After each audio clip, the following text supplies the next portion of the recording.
I'm real revolutionary right now. Support this man, Black Media. He makes sure that our stories are told. Thank you for being the voice of Black America, Roland. Stay black. I love y'all. All momentum we have now, we have to keep this going. The video looks phenomenal. See, there's a difference between Black Star Network and Black-owned media and something like CNN. You can't be Black-owned media and be scared. It's time to be smart. Bring your eyeballs home. You dig?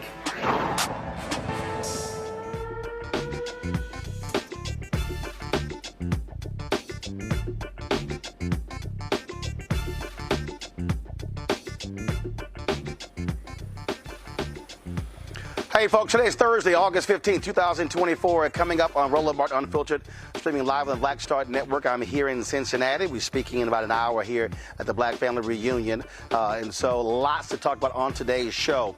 The trial of a white woman who killed a black woman who fired a shot through her door goes to the hands of a jury on tomorrow. We'll tell you about the case of what, and we'll talk with the attorney, the family representing Ajike Owens. Also, the Biden-Harris administration delivered on their promises to lower prescription drug prices for 10 common drugs. We'll tell you what took place today when President Joe Biden, Vice President Kamala Harris unveiled that today in Maryland. That crazy nut Donald Trump had his news conference today, sat here and whined and complained. Don't you find it interesting? He's complaining about high prices when he literally is standing in front of a country club where it costs $350,000 to become a member. Yeah, we got something to say about that. Also, a Detroit judge who had a black woman handcuffed and put in a jail uniform because she was sleeping in his court has been temporarily removed from the bench. Her mother says, we're basically homeless. That's why my daughter was so tired. We'll give you those details as well. Plus, I told you, actress Erica Ashe was laid to rest on Tuesday in Georgia. A few years ago, I sat down with Erica for a interview series discussing politics with Be Woke Vote. We're going to share you that wonderful interview. Trust me, if Erica was still alive, she would be absolutely engaged and involved in this election. Folks, it's time to bring the funk. I'm Roland Martin Unfiltered, the Black Star Network. Let's go. He's got it. Whatever the miss, he's on it. Whatever it is, he's got the scoop, the fact, the find. And when it breaks, he's right on time and it's rolling. Best believe he's knowing. Putting it down from sports to news to politics. With entertainment just for kicks, he's rolling. It's on go, roll, y'all. It's Roland Martin, rolling with Roland now. He's funk, he's fresh, he's real, the best, you know he's Roland Martin now.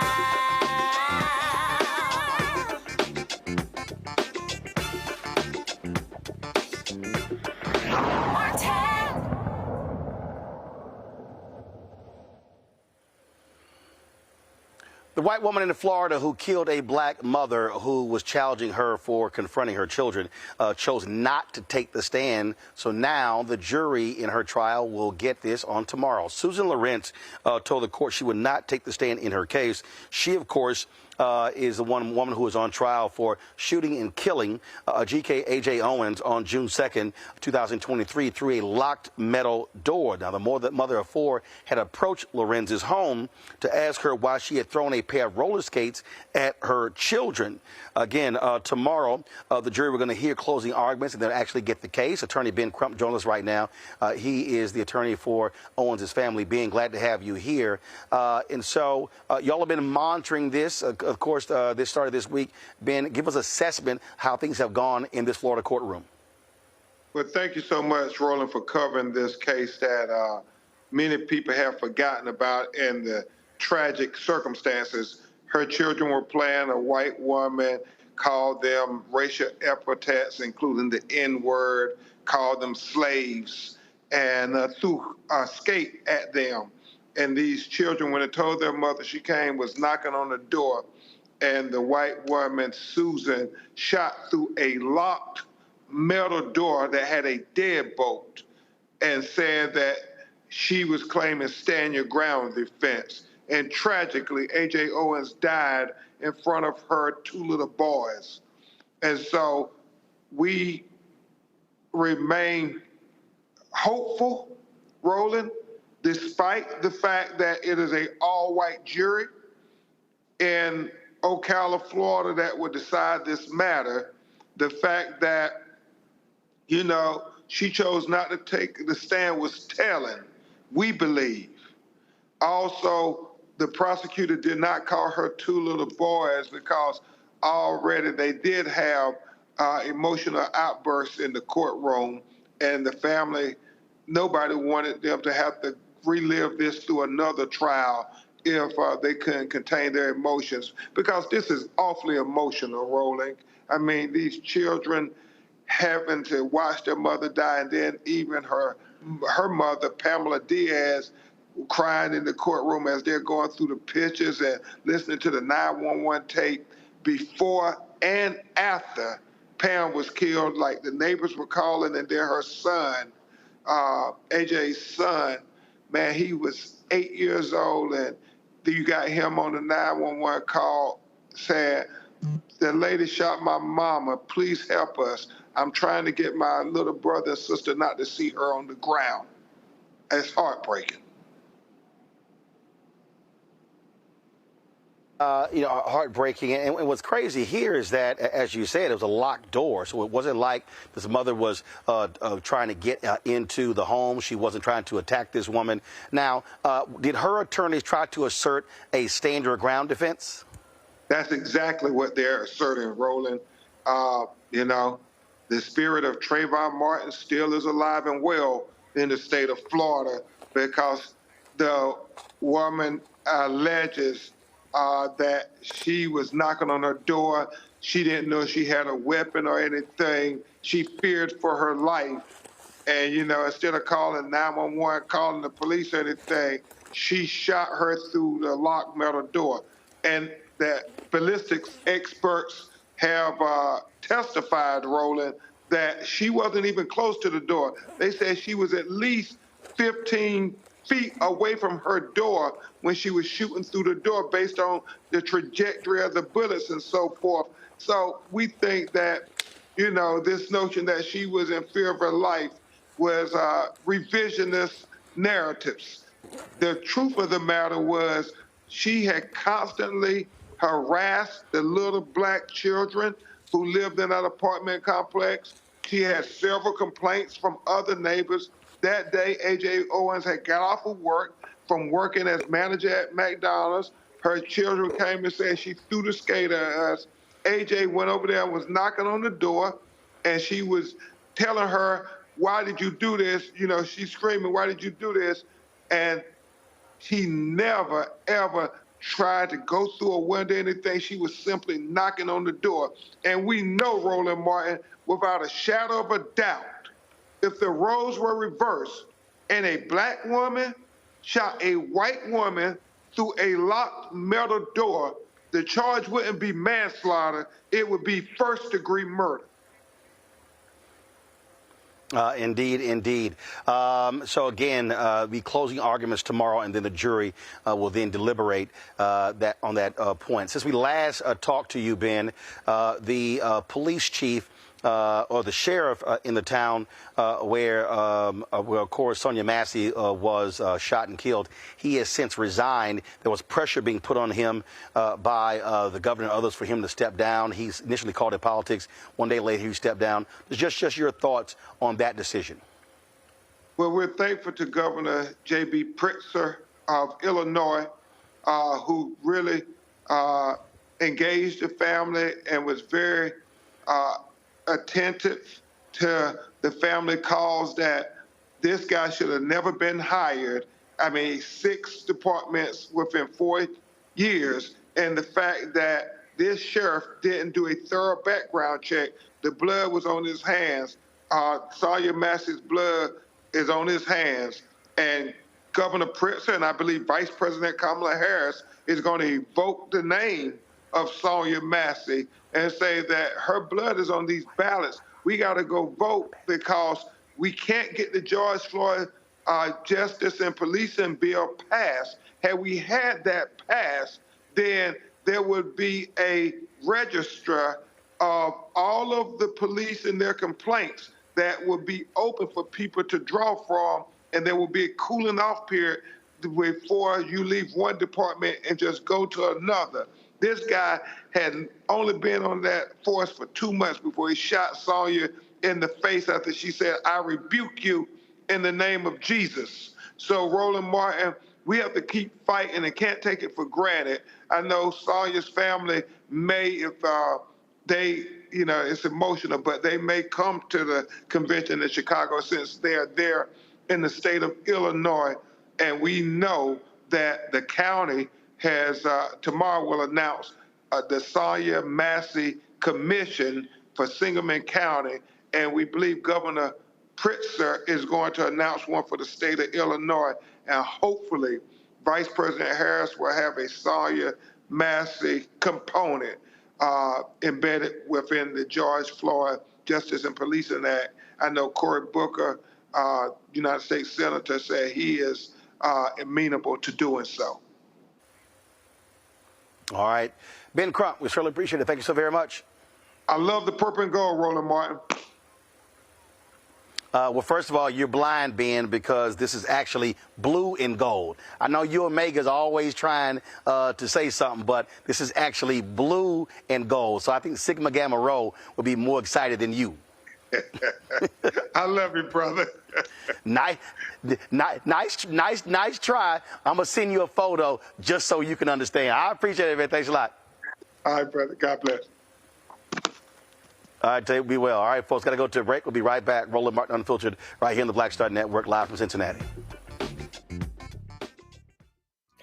Next on A Balanced Life, we're talking everything from prayer to exercise to positive affirmations and everything that's needed to keep you strong and along your way. That's on a next A Balanced Life with me, Dr. Jackie, on Black Star Network.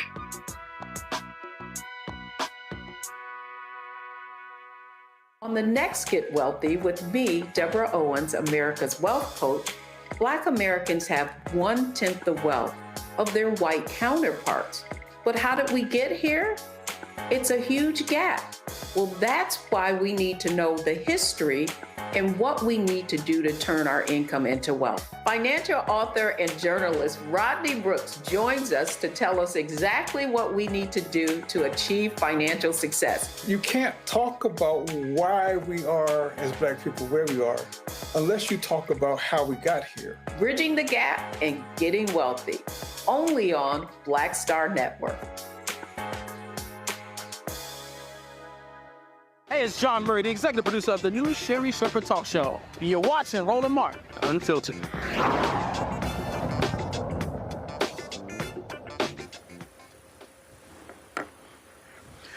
All right, folks, welcome back to Roland Martin Unfiltered. When we talk about these stories, it's always just highly unfortunate that we have to keep talking with Ben Crump when these cases come up. But the reality is, if we don't, trust me, mainstream media is not going to give it the attention that it deserves. Joining us right now on our panel, Reese Colbert, host of the Reese Colbert Show, Sirius XM Radio, joining us out of D.C.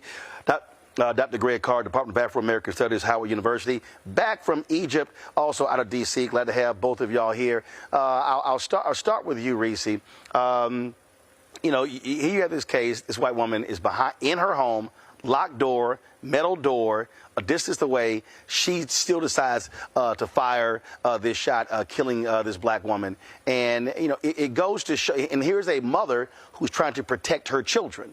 And this woman had no regard for her life.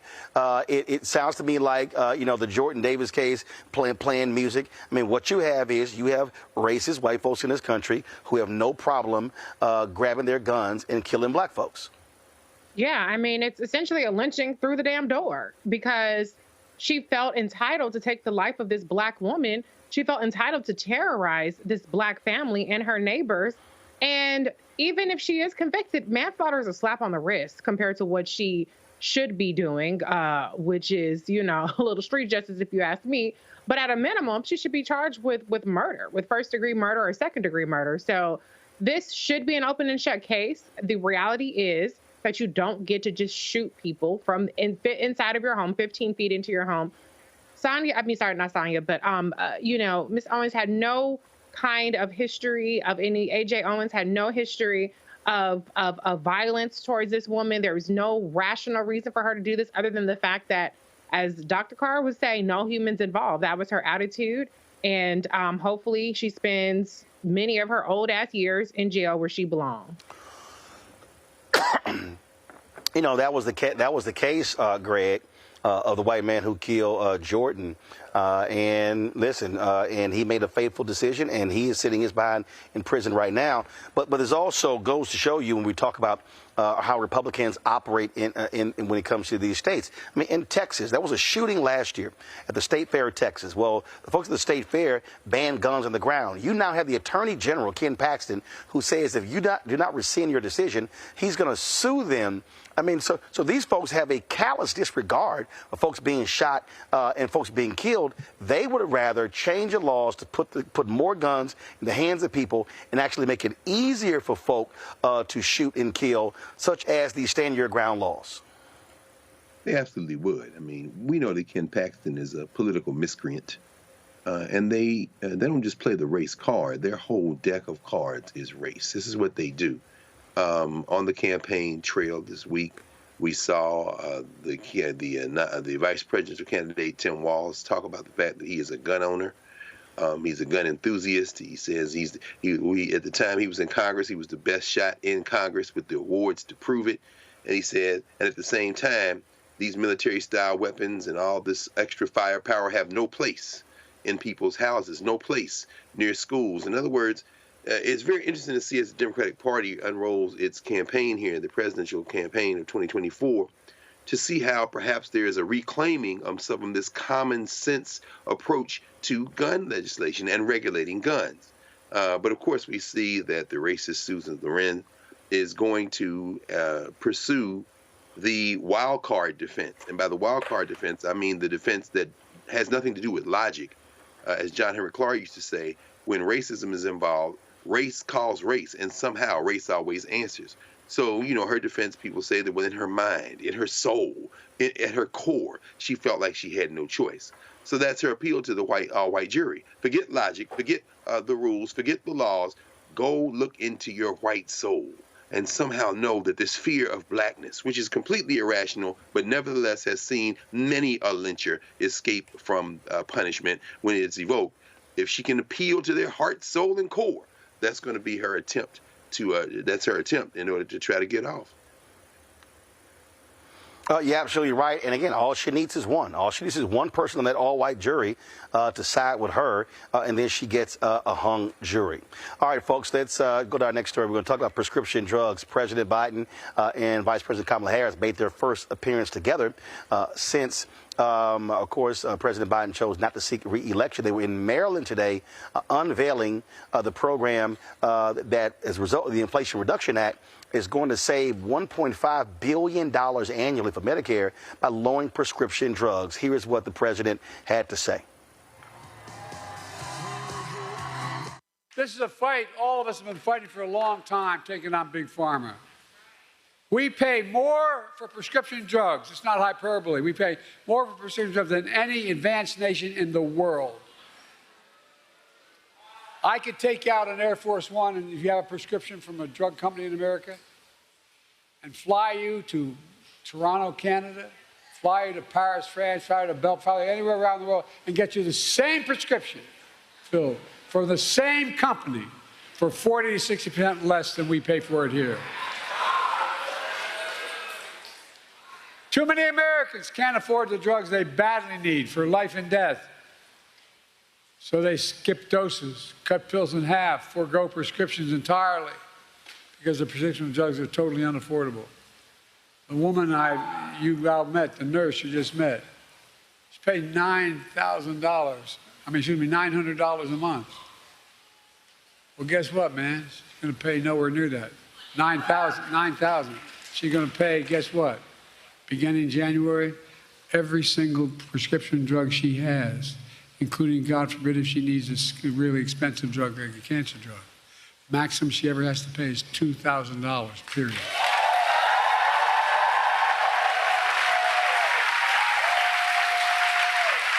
That's why from the time I was in the Senate, I worked tirelessly to give Medicare the power to negotiate lower drug prices, just like the Department of Veterans Affairs. In fact, I was reminded by staff today, one of the first major bills I worked on was in 1973, I co-sponsored legislation led by Senator Frank Church that let Medicare negotiate the cost of drugs. 1973, this fight's been going on. You know, the VA pays, as they should, 50% less than Medicare because VA can negotiate the prices. But for years, Big Pharma blocked Medicare from negotiating lower drug prices. As a consequence, they're able to maintain the exorbitant price increases and the profits are uncalled for. Look, but this time we finally beat Big Pharma. There's a lot of love in this room for our president. And I think it's for many, many reasons, including few leaders in our nation have done more on so many issues, including to expand access to affordable health care than Joe Biden.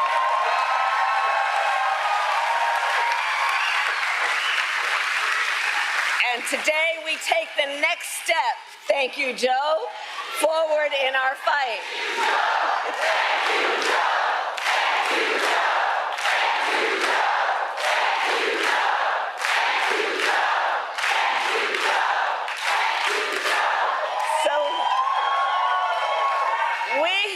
We believe deeply every senior in our nation should be able to live with security, stability, and dignity.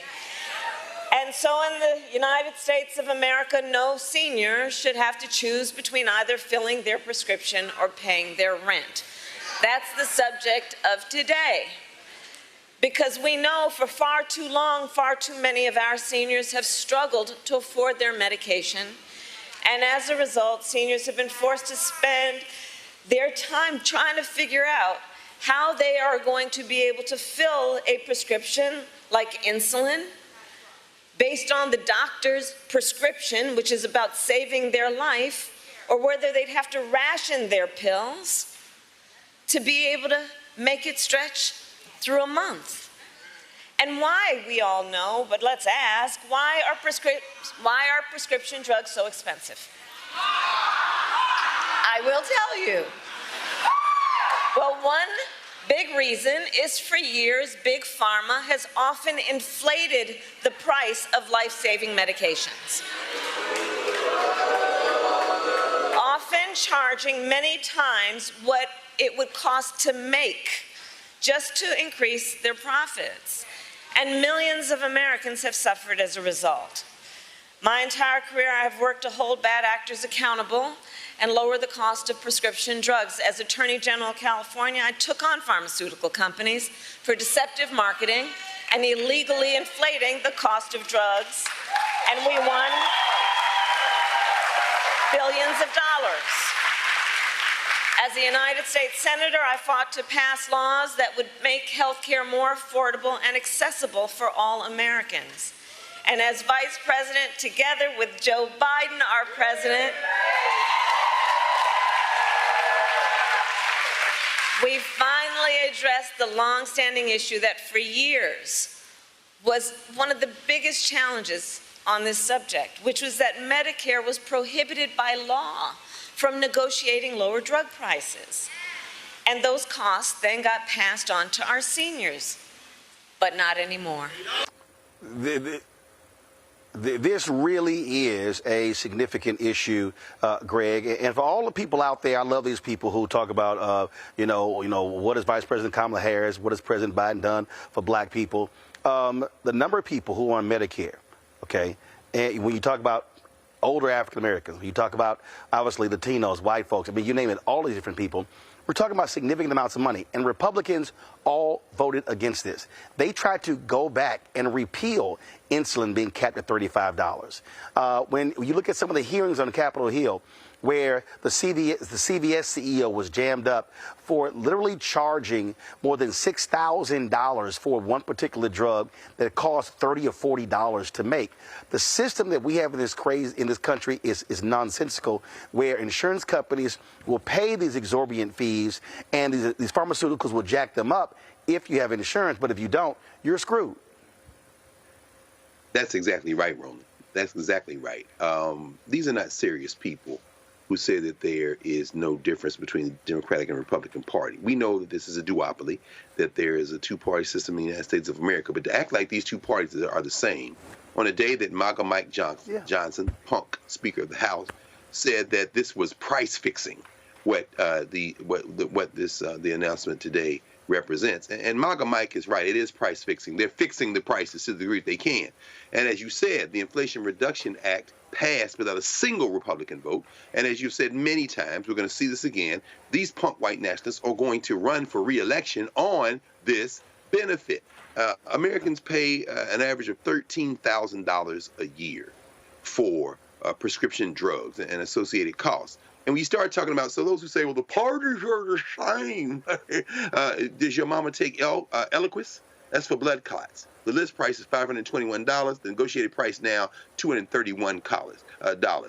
What about Jardiance for diabetes, heart failure, chronic kidney disease? List price, $573. Negotiated price, $197. And it goes on and on and on. These are real world differences. Don't be stupid. When you look at Project 2025, not only are they trying to repeal the 20th century, they want to destroy people's little budgets by getting rid of caps on prescription drugs. It's not that difficult. It's all numbers at this point. And this is just another example of how that's the case. Reese, I was listening to this audio clip from David Sirota the other day, and he was talking about when he was working for a really nondescript a member of Congress who was trying to get these laws changed. And then, so what they did was they were flying people, they were driving people across the border to Canada. They got the law changed. But then what then happened was the pharmaceutical industry leaned on the Clinton administration to make some changes to the language. And so then they didn't go forward with this by saying, well, we couldn't, ensure that prices, would be lower. People out there need to understand the pharmaceutical lobby, they spend millions of dollars in Capitol Hill. They are there to buy off members of Congress. And so this is a perfect example that people need to understand. When we talk about that act being passed, so many Republicans, Reese, said this is not going to lower inflation. It's not going to have any impact on prescription drugs. But when you talk about a savings of $1.5 billion, oh, by the way, last I checked, I thought they were also fiscal conservatives, Reese. So you would think Republicans would be supportive of Medicare saving $1.5 billion. No, they rather the pharmaceutical companies make that money, screw over taxpayers, screw over the elderly, so they could keep getting their corporate donations. Right. I mean, Republicans don't give a damn about regular everyday Americans having affordable health care, being able to actually afford all of the prescription drugs that they need. They're like, go broke or die trying, as that's basically what their motto is when it comes to how people can get healthcare in this country. People have such a short memory. Not just the fact that we were in a full-blown pandemic 4 years ago, everybody was, fending for their lives, but even pre-Obamacare era where people were capping or were maxing out of their healthcare coverage, lifetime coverage, because they got cancer. People were getting kicked off and then they couldn't get coverage again because they had pre-existing conditions. There are so many ways that Democrats over the past decade plus have vastly improved the access that we have to health care, have vastly improved the quality of the health care that we're paying for, and have cut the cost along the way. And so we live in a very individualistic society where if you didn't get your student loan debt canceled, if you don't get this tax credit, if you don't get this benefit, you like to hell with everybody else. But the reality is that people need to be able to retire with dignity. People need to be able to live a healthier life in retirement after the age of 65, where all of their disposable income is not going towards prescription drugs. And so unless you're sitting up there living this fantastic vegan lifestyle, working out 10 times or 2 times a day or whatever the situation may be, and everybody in your family is doing that, but this is something that will eventually impact you. Yep. And at a minimum, it's impacting us as taxpayer dollars. And so I really have no patience for people who don't value things that benefit the greater society because they're not benefiting from it personally yet. Well, it's interesting, Greg, before I came here to Corinthian Baptist Church here in Cincinnati for the Black Family Reunion event starting in a little bit, I was listening to some of that nonsensical so-called news conference of Donald Trump. and he was talking about, of course, the reporters assembled. He had a bunch of his little rich friends at the country club, Bedminster Country Club, who were off to the side. And he was talking about blasting Vice President Kamala Harris with regards to the Affordable Care Act. And he kept talking about all these people who work hard, pay all this money for private health care plans, and they want communism. They want communism. And so he starts lying and lying and lying. And so that goes to show you, rich folks like him don't care about the fact a significant number of people lives have been saved because they now have affordable care. Now, there are others who still want single payer, and so they're still trying to fight for that. But everybody who's listening, if you're African American, pay attention. The percentage of black people that went from uninsured to insured dramatically dropped because of the Affordable Care Act. So when you start talking about changes to health care, when you talk about saving money when it comes to medication, we're talking about direct impacts on black people. So a bunch of these folks, Greg, out here need to stop acting a fool by saying, well, they haven't done anything specific for black people. If you are making changes to the health care system in America, that is impacting black people. If you're making changes to price of prescription drugs, that is impacting black people. I don't care what idiot out there says it doesn't. Absolutely. Absolutely. We know that since John Boy Roberts and his punk Supreme Court in 2010's Citizens United case has been unleashed on the American electorate, on the American population, that money in politics, already a serious problem, has become a fatal problem in many ways in American politics. So when you start talking about the pharmaceutical lobby, you're starting talking about people who, as Reese said, doesn't give a damn about our humanity.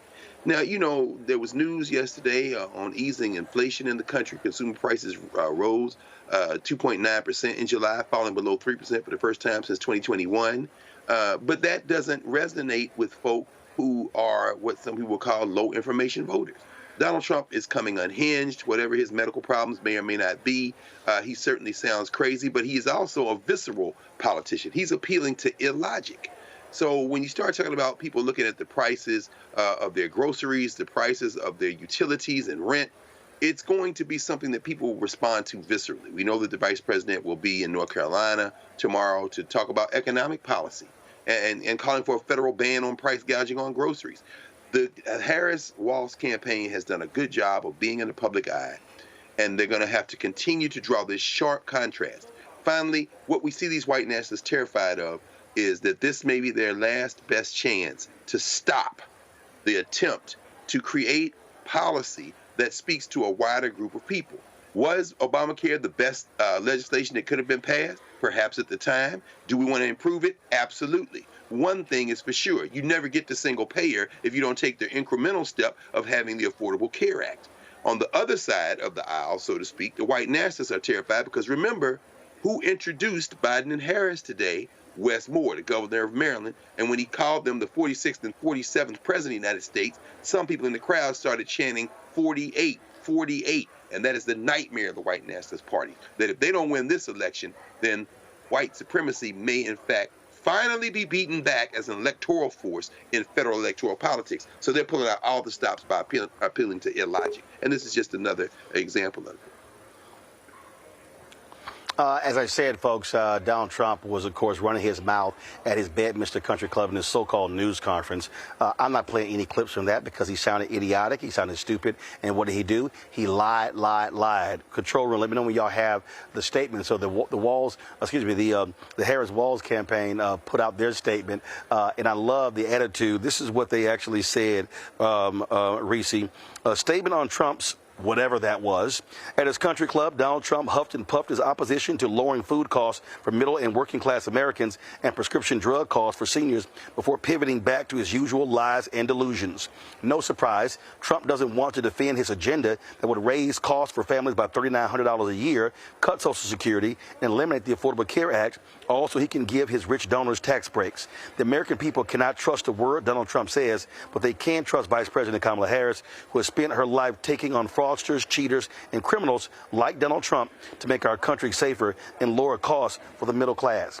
See, Reese, this is the kind of attitude that I like to see in terms of how they are firing back by trolling him and blasting him for the repeated lies that he states over and over and over again. And in that news conference, he also talked about his tax cuts and how fabulous they were and how great they were, how wonderful they were. Oh, he skipped over the billions of dollars, the trillions of dollars added to our federal debt. I thought the fiscal conservatives never bring that stuff up. Well, yeah, because it's never been about the debt. It's been about tax cuts for the wealthy. That's it. It's about transferring wealth from those of us who work our asses off to the people who buy yachts and for shits and giggles. And so I'm loving this attitude from the Harris-Walz campaign. They are bare knuckles, pull no punches when it comes to dragging the hell out of Trump, but they do it in a way that doesn't elevate him. They do it in a way that diminishes him, but also points out the threat he is. But then on the other hand, they still are running a joyful campaign that is all about inspiring people, giving people an affirmative message. So they have struck a great balance.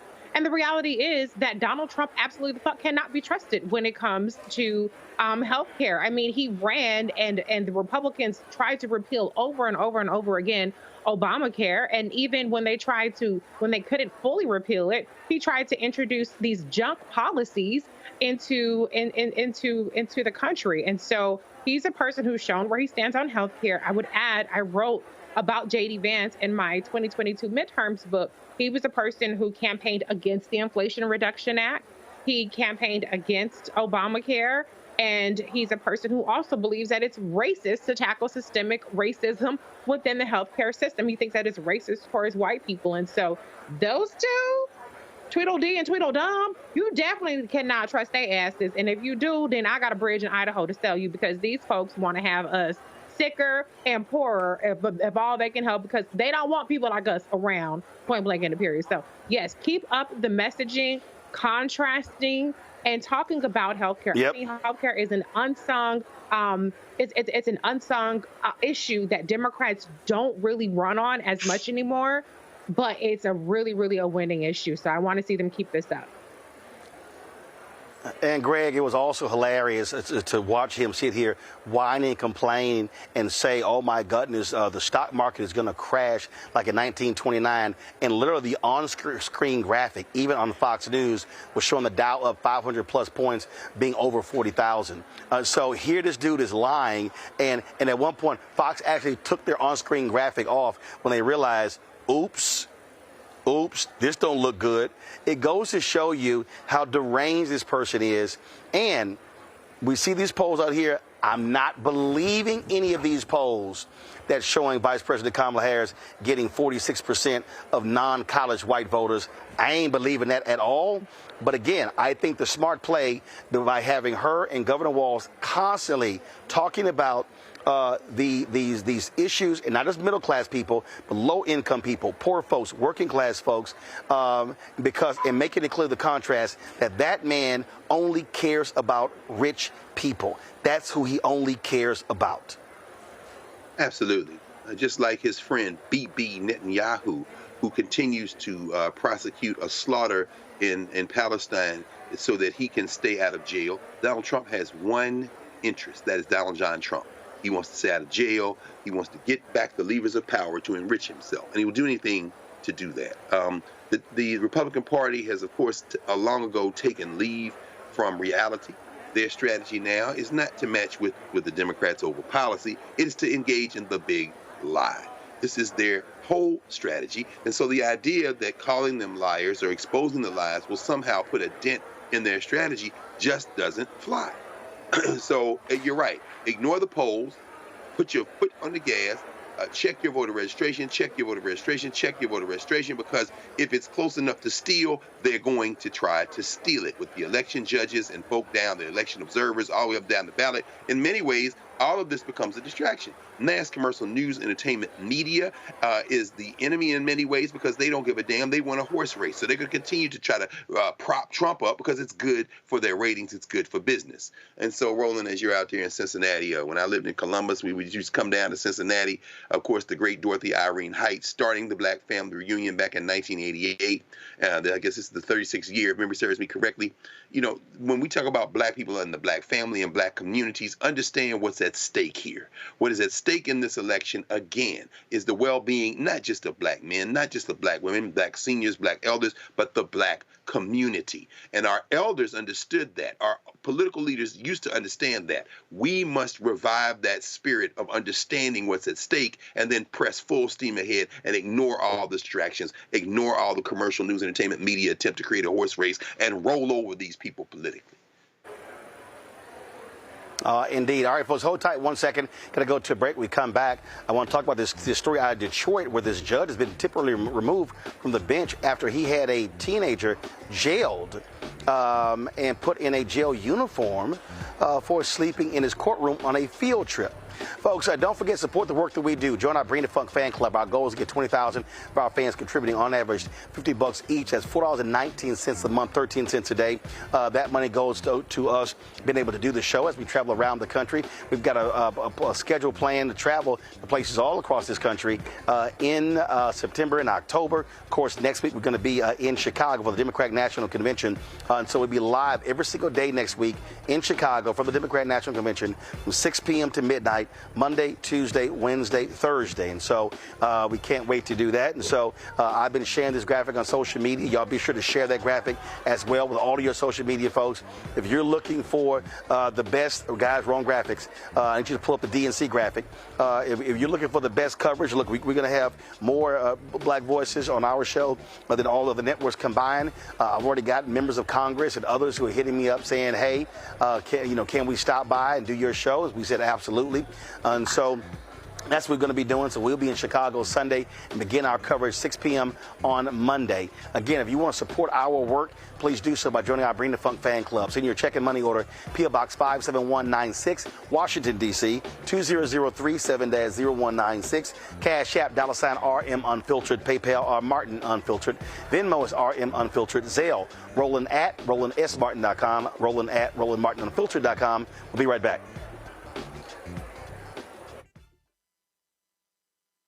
Next on the Black Table with me, Greg Carr. It's a rare occasion when a course taught in high school becomes a topic of national conversation, let alone a burning controversy. But that's exactly what happened with Advanced Placement African American Studies, courtesy of a certain Southern governor who's taking offense. On our next show, we take you inside the classroom for an up-close look at the course through the eyes of the teachers that teach it, the students that are taking it, and the communities that surround them. And so many of the kids we saw, the truth. And, it just impacts those kids in such a big way. A master teacher round table on the next Black Table that you do not want to miss, right here on the Black Star Network. Next on A Balanced Life, we're talking everything from prayer to exercise to positive affirmations and everything that's needed to keep you strong and along your way. That's on a next A Balanced Life with me, Dr. Jackie, on Black Star Network.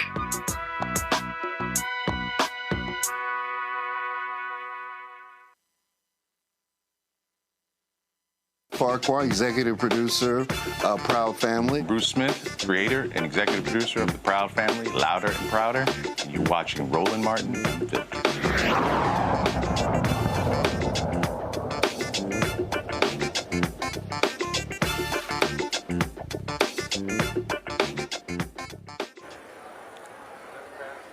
Hey, folks, a Detroit judge who yesterday ordered a teen to be handcuffed and put in a jail uniform for falling asleep in his courtroom has been temporarily removed from his docket.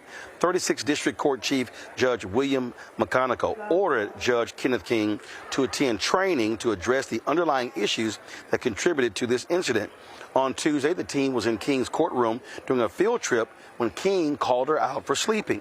The judge forced the teen to wear a green jail jumpsuit and had her put in handcuffs and made her plead for forgiveness. The teen's mother told local reporters her daughter was likely tired because the family has no permanent place to stay. King has served in the 36th District Court since 2006. Greg, I've spoken to a lot of groups, a lot of kids, a lot of, junior high, high school, college, and there have been times when I'm speaking, I've asked, had someone say, "Hey, nudge the person next to you to wake up," because a lot of them also were supposed to be doing it as an assignment, and so they were screwing the grades up. But this judge here just truly lost his mind. I mean, to sit here and to order her to be handcuffed, to order them to put a jail uniform on her. I mean, that is just nonsensical. And so I'm glad to see the chief judge, remove him from the bench until he gets some kind of training, because that's just shameful.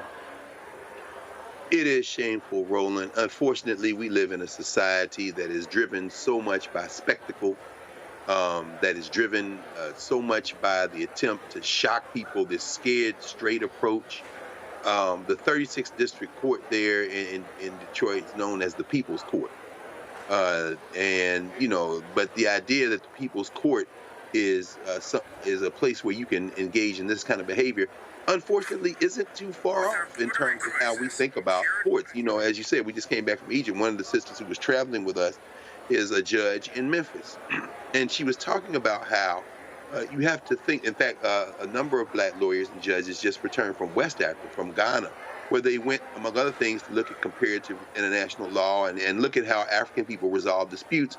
And when you start talking about culture, you start thinking about how do we approach things with not only with compassion, but with an idea toward improving and helping the next generation. So for this child who apparently was in the King's Court earlier that week with a nonprofit on a field trip, you think, what is the message you're trying to send? And I would agree with you, Chief Judge McConaughey, who himself is a graduate of Morehouse College. He made the statement that this is not the place where we will engage in that type of behavior. Sure, more training should help, but at the end of the day, this is a cultural issue, and you need to maybe turn off the reality TV and turn off the court shows on television and take your nose out of this crazy world where we think about spectacle before results that we really want to get done, and think about what is the role of a judge in a society. He absolutely abuses that.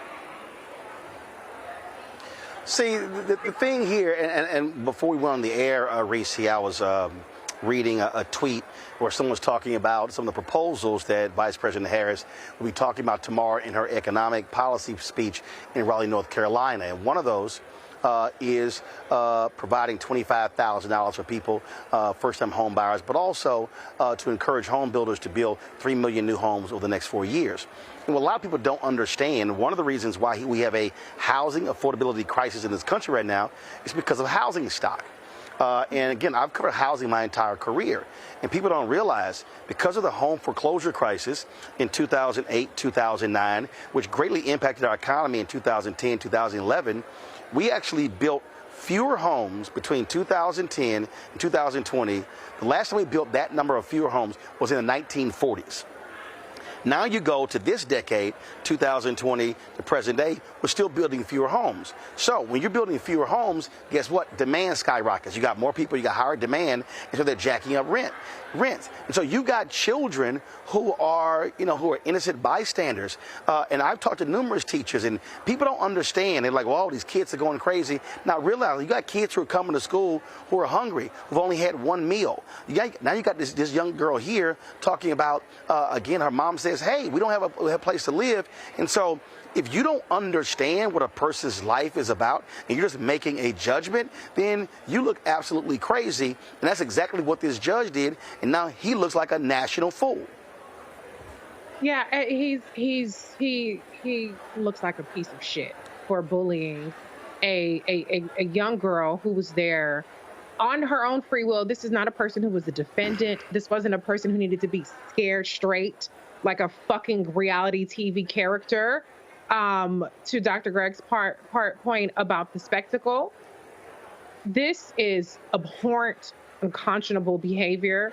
It is symptomatic of the way, or it is indicative of the way that Black girls are over-policed, or over-criminalized, are adultified in a way that's so harmful.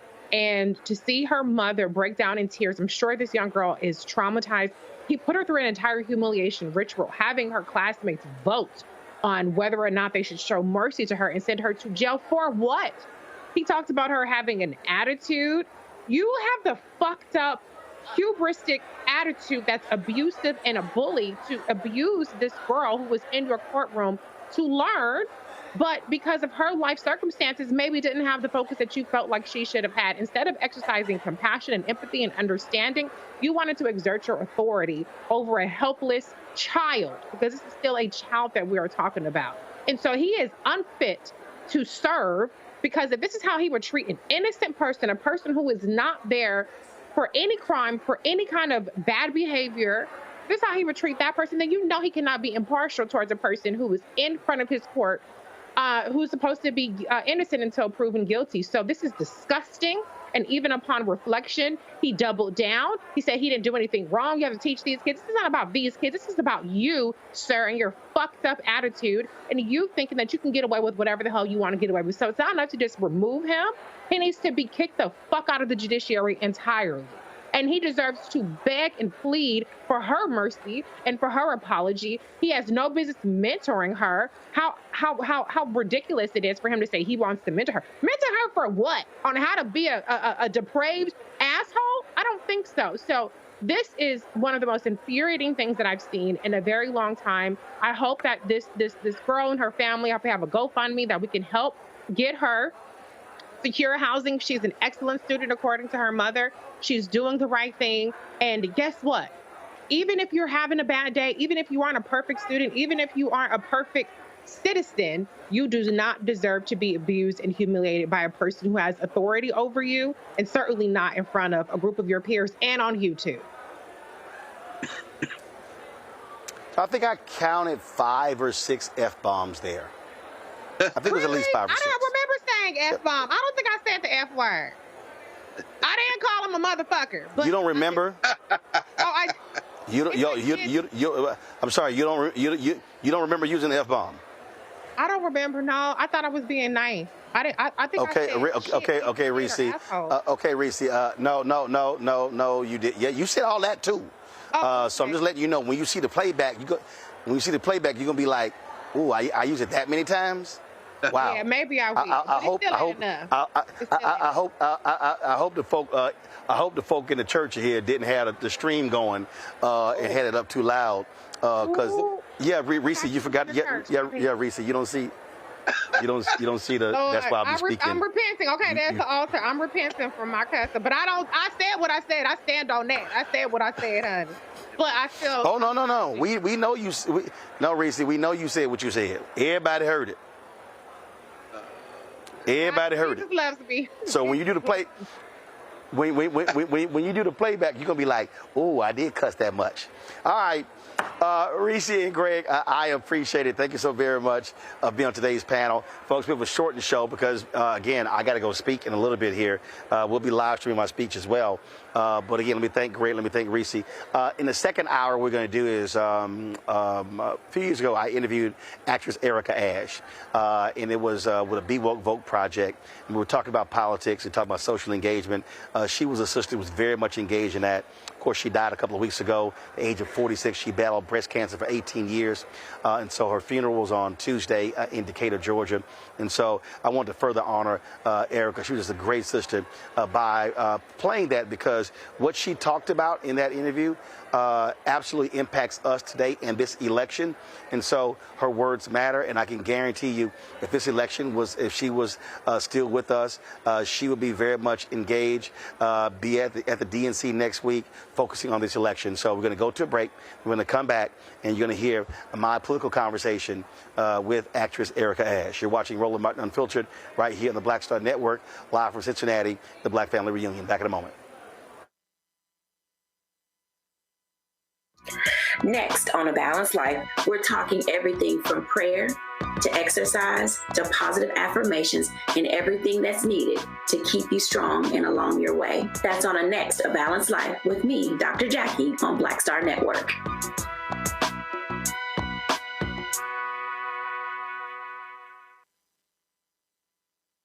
Next on the Black Table with me, Greg Carr. It's a rare occasion when a course taught in high school becomes a topic of national conversation, let alone a burning controversy. But that's exactly what happened with Advanced Placement African American Studies, courtesy of a certain Southern governor who's taking offense.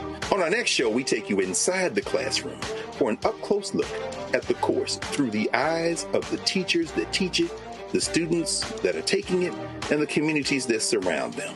And so many of the kids, we saw, the truth. And, it just impacts those kids in such a big way. A master teacher roundtable on the next Black Table that you do not want to miss, right here on the Black Star Network.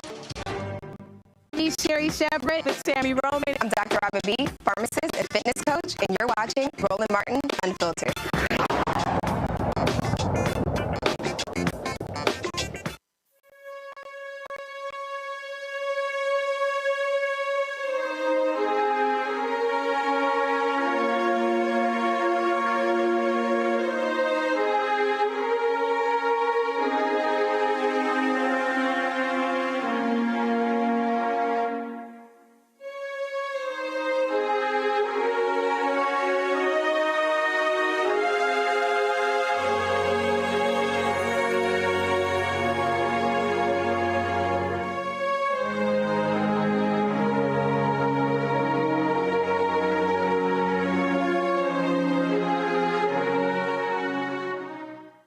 Hey folks, Roland Martin here with BWoke.vote. Well, of course, we're focused on 2018 midterm elections, trying to get you focused not just on the issues, but also on the importance of using the power you have to cast your ballot. Today, we'll be chatting with Erica Ash. She joins me right now, of course.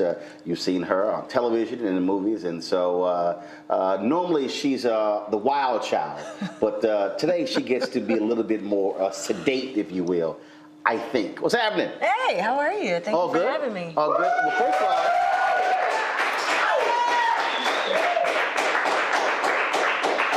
so I see you broke out the proper attire. I tried, but I put a little spin on it. I put like a little ethnic spin on the flag. Right. So it's a little. But first of all, when I see that, I immediately think of the poster from Birth of a Nation with a man, Nate Parker, where actually the flag was a noose. Interesting. Yeah, so when I saw that poster, I said, dude, you got to sign that and send that. Right. I said, because that's going to go alongside all the art in my house, because it was an amazing poster. Yeah, and I did a photo shoot with a similar flag as well, just to kind of like, and it was me blindfolded and kind of shackled and just doing various poses of kind of oppression and stuff like that. I mean, it's a you get mixed feelings when you look at the flag. I think one of the things is that people don't quite understand, that white folks don't understand. Our view of the flag, and even when you talk about democracy, when you talk about voting, it's totally different than theirs, because it's a different perspective when you talk about freedom. And here we are, 399 years since the first 20-odd Africans arrived in the United States and Virginia, and we still are trying to get all of the rights that we were supposed to have. Right. I mean, when you think about it, it's a bit hypocritical. I mean, they were creating this flag and creating all of these laws with people in this country as they were creating it, being excluded from the laws that they were actually creating. So what is it? One nation under God, like all men were not included in that. So it was it's a weird hypocrisy when you think about it. Well, I was just arguing with someone. Actually, it wasn't quite an argument, because I smacked him down real quick on Twitter. Was this physically? Nah, but I should have done it physically. If I would have. I'm glad you didn't. Well, because he said, well, look, everything is. I made the point about that we've had 114 Supreme Court justices in America. 108 have been white men. I said, if you want to understand the history of America, 100%. right there, out of 114, 108 have been white men. Yeah. And he goes, well, things have been working out great. I said, have they though? Really? I was like, oh. Was that when the smack happened? Yeah, that's when the smack would have happened for me. Right. Yeah. That's when the tweet went to all of my followers, so therefore they can get in on the action when I'm busy. Right. Yeah. Sometimes you just want to let them have it. It's like kind of like the Beehive for Beyonce. Sometimes you just don't want to get your hands dirty. It's like, you know what, this is too easy. I'm going to just let y'all have this. Oh, yeah, and they're very good at handling. I know they are. But and again, it's a different perspective Because when you look at the history of this country, when you look at the fact that even when we talk about just this idea of voting, when you look at the efforts today with voter suppression, even the craziness with voter ID, people go, oh, but no, but ID is simple. I'm like, yeah, but once you start going underneath, where you have to have a certain type of ID, we must see the birth certificate, it must be raised, it must be a certain paperweight. I mean, look, these are barriers that are put in place. Can I just be quite frank with you? I think that it even goes beyond that. I don't think anyone ever meant for us to get this far in voting. Just the way that it's set up, the language that's used. I think a lot of people end up not voting or being politically active because a lot of people just don't understand the terms. I mean, you know, I'm fully grown. We're reaching out and we're targeting the millennials and we're targeting Generation Z, which I don't even know how old they are. Like, what is the Generation Z? Like, how old are y'all? Yeah, my niece was telling me, she's like, well, no, we're not millennials. I'm like, what the hell are you then? And so I said, look, I'm not trying to come up with another letter. See, that's what I'm saying. It's no more letters. After you get to Z, we're done. Right. We're done. So what is it? Is it the end of the world? Like back to A? Right. Is it double A, double B? Is we doing broad sizes right now? I don't know what's happening. But I think at the end of the day, nobody wants to feel stupid. And I think what happens a lot of times, people don't want to admit that they don't understand what these terms mean. And people talk about it, you know, they talk about the electorate and the gubernatorial and blah, blah, blah. You might as well be saying Oshkosh, bagosh, blah, blah, blah, because people just don't get it. Because but they don't want to. We haven't had real civics, though. Right. I mean, we haven't had real, I'm talking about honest civics. Exactly. Not that fake stuff that actually exists in the classroom. Right, and even with the fake stuff that exists in the classroom, because I took that, even with the fake stuff, everything is glossed over. And then all of a sudden, you're supposed to know what everybody's talking about. And that's always been a problem for me, you know, when I'm dealing with political conversations. I mostly listen. And so I can only imagine what, you know, these millennials, you know, you 12-year-olds are out here thinking, you know, when it comes to understanding what's happening in politics. I mean, you know, you understand when it directly affects you. You understand, you know, if I get pulled over, bad things could happen. But when you're talking about actually taking action to change what's going on in the political climate, that's where you're arrested because you're just kind of like, well, I don't really know who to vote for because this person is speaking way over my head. First of all, when you say arrested, there's a sister in Fort Worth who served time in federal prison. She gets out. She votes. She doesn't realize that she lost her right to vote. Right. She gets prosecuted. She's sitting in a federal prison right now, not only for voter fraud, but also parole violation. So she's in there for 5 years for simply casting a ballot.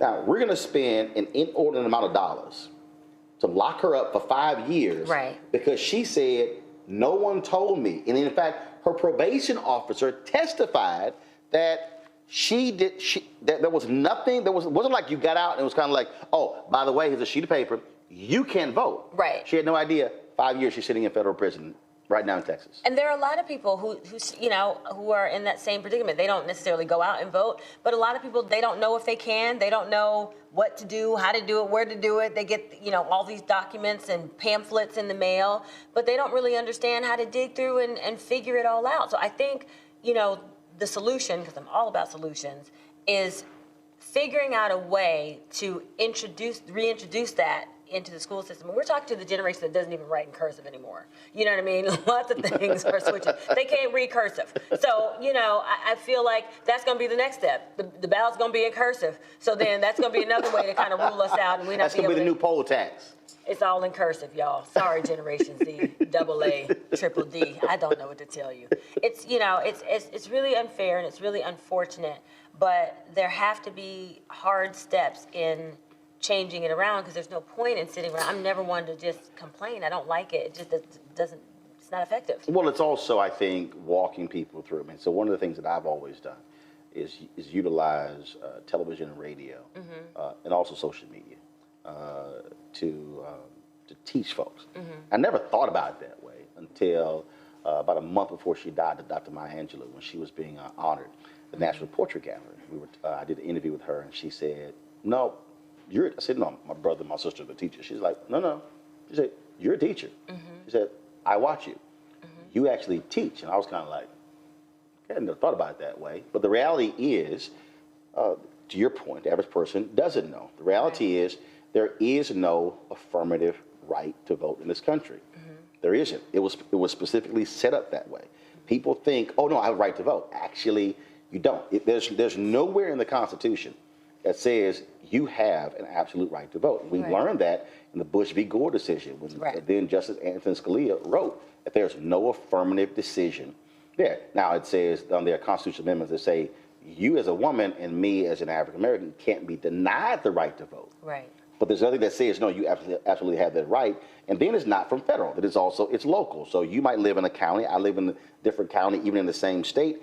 I might have paper ballots. I may have punch. You might have electronic because the rules are different. And so it's this whole convoluted system that confuses people, even to the point where if you lived in apartment A and you moved to apartment B, in most places you have to re-register because you literally moved right next door. Right, or right across the street because you've changed zip codes. You've got, a different polling place. But when you think about it, when you break it down, when you think about, okay, so not only do I have to figure out what these candidates stand for and what they're talking about when they're giving all these speeches and literally every other word I might have to look up in a dictionary just to figure out where their viewpoints are.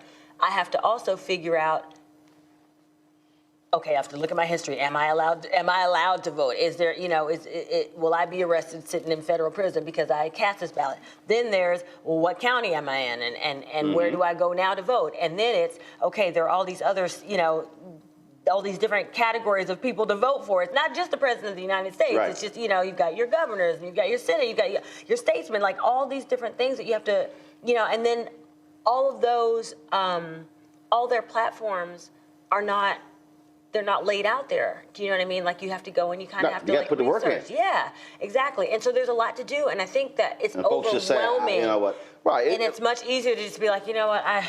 There's too many things. We're going to probably have in the midterm elections more than half of the American population not cast a ballot. Yeah, unfortunately. But then I also have this other view where my deal is very simple.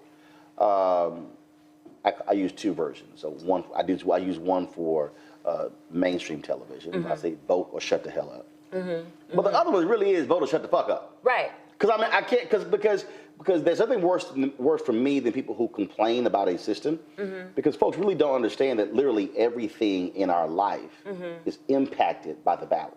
There's nothing in our lives that isn't determined by politics some way or another. Right. If you were wearing something that was actually exported from another country, they had to go through a particular procedure that was established by government. Right. Folk walk around, that's why I love all the Republicans who say, I want limited government. I'm going, good luck with that. Right. I mean, you can go, even if you decide to go live in the woods, trust me, you got to figure out, well, I'm living on federal land or am I living on some other land? Right. And that's also, I think, part of this piece where people go, oh, no. None of that stuff matters anything in my life when, oh, yes, it does. It matters a hell of a whole lot. Well, I want to go back to two things that you said. The first one, I definitely agree with Angela. You are the consummate teacher, and I think that's why so many people really, really love you, and why I'm so happy that you are actually a part of this BeWoke.vote campaign. And I think also in terms of us having so many less people voting in this midterm elections, I think that can be shifted, even if it's just, a few percentage points by things like this. Look, us that was a race. Together, us talking about it, because it's like double dutch. It's over. You're like, where do I jump in? How to jump in? You just try. Right. And even if you stop the ropes, you get back out and you try again. So but it actually does matter. Exactly. And people, but see, I think the hardest thing for people, they go, okay, I'm hearing about the Russians, I'm hearing this. Right now, Republicans hold a one-vote majority in the Virginia House of Delegates. And the only reason they hold that is because that was in the last election, that was a tie. It was decided by a coin flip. Oh, wow. They ended up the exact same number of votes. Right. And the coin flip, Republican wins the coin flip. Wow. Keeps the seat, and otherwise the Democrats could have taken control of both chambers. A coin flip. Right. Right. So when somebody and that tells changed me the complete face of everything after that. my one vote is no big deal, Obama wins North Carolina by 14,000 votes in 2008. That literally, if you break it down, the number of precincts, one per precinct. Right. One vote. Right. And folks go, oh, really? I'm going, yes. Right. You just don't understand how that can make a difference. Yeah, it really, really does. And I think, getting people together who are like-minded, right? If you don't know exactly what's happening, I think the first thing is don't be ashamed of that. Don't be ashamed to say, I don't really know what that means. I don't know what that term means. I don't know what this politician stands for. Even if everyone's talking about it, people are scared to get laughed at. Now, I'm the queen of no shame, as we know. Yes, we know. But I feel like a lot of people, like the ego gets in the way, right? Yep. And you don't want to be the one friend that looks stupid. I'm always looking stupid. But the thing is I'll ask questions. I'll say, Yep. you know what? I haven't watched TV this weekend. What happened? Talk to me. Right. So my friends now know. They're like, oh, Erica's come out from under her rock now. Let me explain to her. But I have to do that because I wouldn't know what's going on otherwise, because it really does get confusing. And I get like, it's overwhelming, and I get mind overload, and I just have to shut everything off. Look, I have other friends who are celebrities who, Michael Bibbins, New Edition.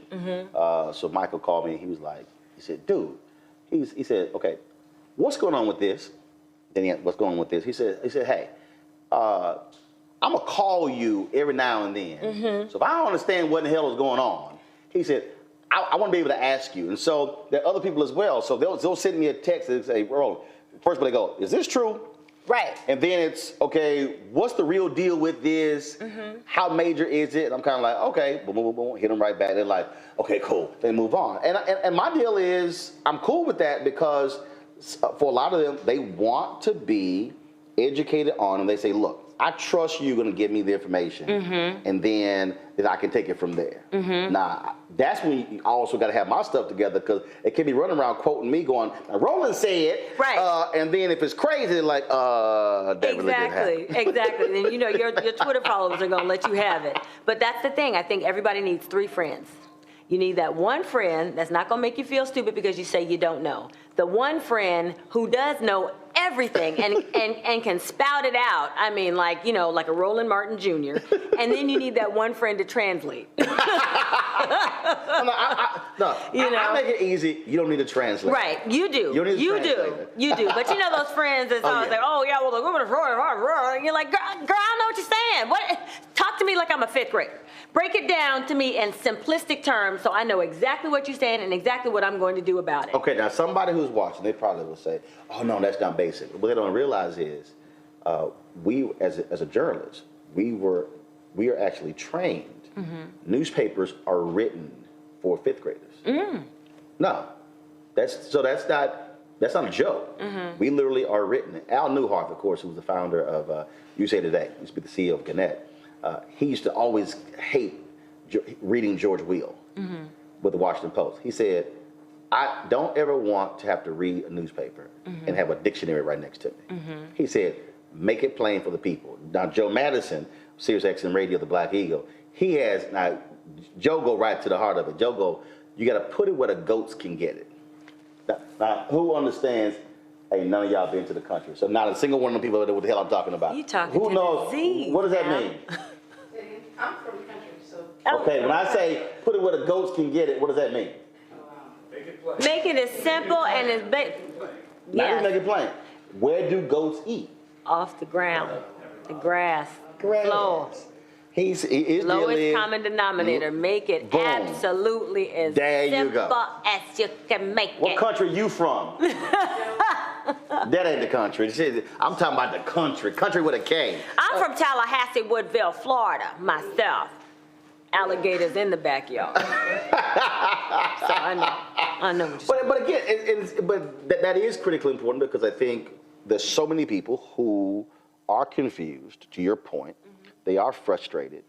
And also, I think when we look at a lot of these media institutions, they also are not talking about issues that folks actually care about. Right. I mean, when I sat there and watched all of, it was very interesting. So you get the Brett Kavanaugh Supreme Court confirmation going on, and then at the same time, the decision came down in the Laquan McDonald case.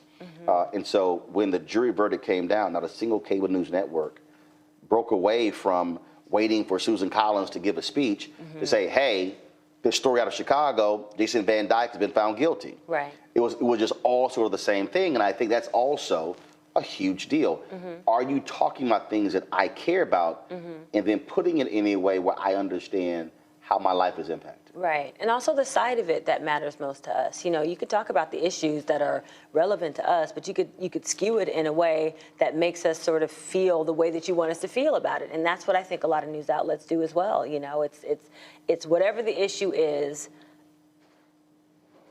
they discuss it so that we see it their way, instead of making it plain, allowing us to make our own decision, or equally looking at both sides of it. You know, Fox, you're not gonna, you know, I don't necessarily have to say the networks or the TV, you know, news Either you said outlets you said like real quick, just slid it in there. I heard you. Did I? Yes, I heard you. Yes. Yeah, the microphone picked you up. Yes. Oh my. Yeah, we heard it. So sensitive. Everything here is so sensitive. But you know what I mean? These are the piece though. So look, go beyond Fox. If you're Black and Latino, it's not like the other networks are doing a bang up job. Again, speaking to those issues that impact us in a much different way. Right. Right. First election you voted in. What was it? Oh gosh. Oh my gosh. Do you want me to be completely honest? No, I want you to lie. Yes. Then when I was 18, I voted, Obama. That was the first one? So that wasn't the first one you were eligible for. Right.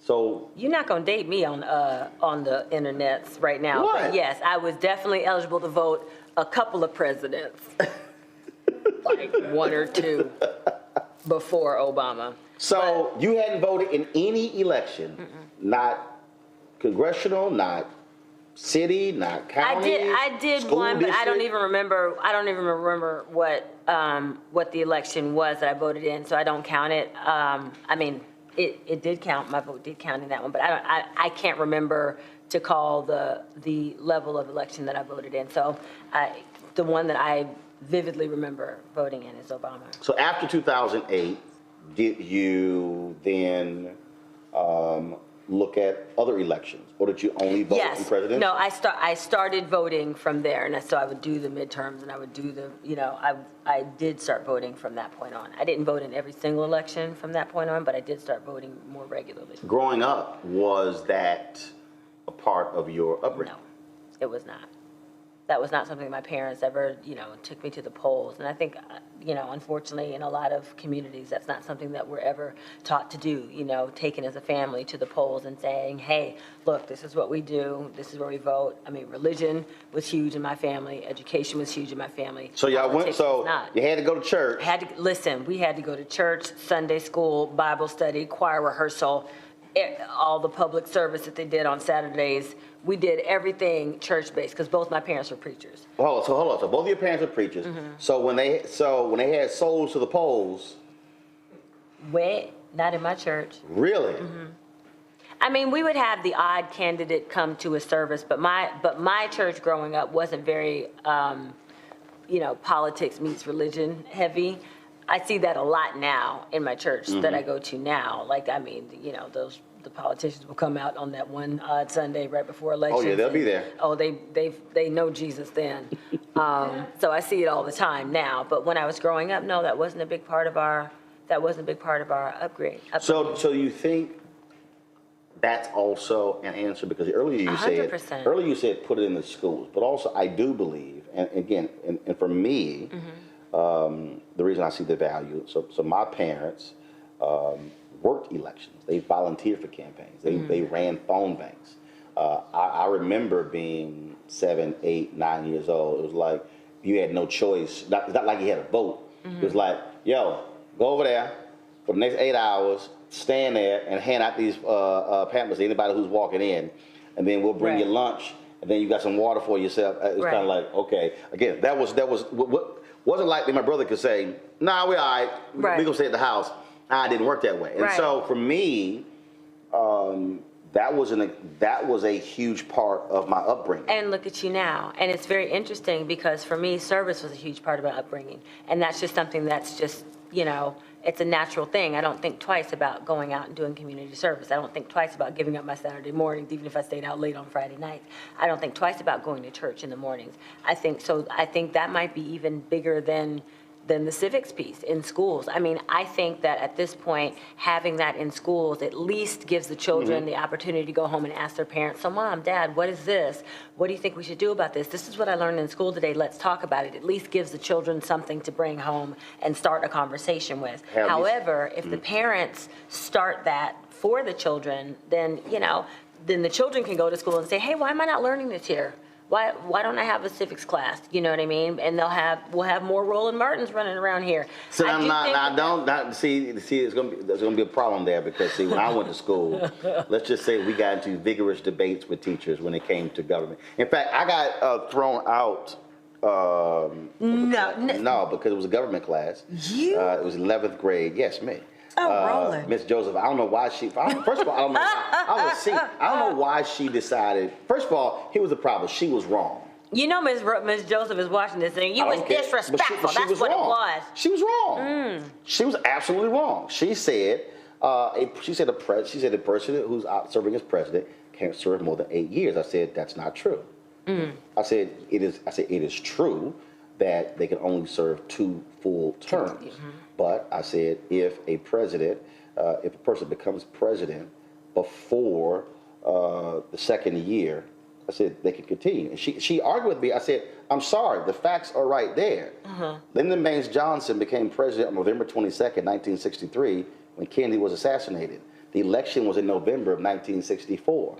I said he could have run for a second term, which means that he would have served about 9 years as president. I said, how are you arguing? So she was like, and I'm going, it's right here. See, and I bet you raised your voice just like that. I did. You're wrong, Miss Joseph. She was instead of saying, with all due respect, but these are the facts. It's about the way you present it. No. And she was mad because I busted her. And I bet you said that. You mad, Miss Joseph? You mad, Miss Joseph? So then she kept coming at her brother, and I said, okay. So I had like 103 grade in that class, and so we had a test. We had a pop quiz, and I said, you know what? I said, I ain't gonna take this pop quiz. I said, I'm just gonna put just 1, 2, 3, 4, 5, put a 0. And I said, and what's that gonna drop my grade down by 102.1? See. Wow. What? See, I mean, your mouth was fast. That's what it was. That was the problem. It wasn't about what you were arguing, because I think, you know what? She was you wrong. And I agree with you that she was wrong. All she had to say is, Mr. Martin, I stand corrected. Okay, here's the problem. Now, you know you went to school in a time where teachers weren't saying Mr. Nothing to no kids. But see, Mr. Martin, you wrong, and you right and I'm wrong. When you get corrected, that's when you have, Mr. Martin, you are correct. Listen, and you just would not leave with anything less than that. But you know your Precisely. Old school. She wanted you to come at her in a way. She could be old school if she wanted to. That's why you got kicked out. Bottom line, she was wrong. I'm sure she was, but that's why you get kicked out. I was a well-read student. In government? I believe it. Look at you now. Government? Yeah. Oh, hell no. We ain't gonna sit here and just think. Well, you just basically answered the question right there. I mean, the way that you were raised, the fact that your parents took you to the polls, the fact that they did not make it a choice for you, they actually exposed you to that in a way. Then my dad watched about 5 hours of news a day. Like, matter of fact, growing up, there were a lot of TV shows I never saw the end of because we would have to turn 15 minutes before the news came on because he didn't even want to miss the promo. I was like, bruh, there's like a 2-minute break at like 58 and the news at 10. Right. We can watch till 58. No, I wouldn't do it. So, I mean, so, right. No, so you talk about that. And in fact, what was interesting is when you talk about, and I use this in speeches all the time, the importance of being aware of those things. I was in 11th grade, and it was career day, which we had no idea it was career day. And so we had 2 speakers who came by the class, and so one of them was an Asian woman. She was a municipal judge in Houston. And the other one was a white guy who owned an import-export business, but he also happened to be the former chairman of the Texas Republican Party. Okay. And so when it came time to ask questions, we sit in the classroom and it's 30 plus students in the class, all black, and folks just like, I ain't got nothing to say. Let's just end this. And I'm kind of like, so y'all ain't gonna ask no damn questions. All right. And so I start hitting home with questions. And so this was when Reagan was president. I started hitting him with Reagan policies. And I know he was looking like, I don't know who the hell is the black boy sitting on that side of the room. Right. He hit me with some policy questions. Right. And so so what ended up happening was I walked him to the next class.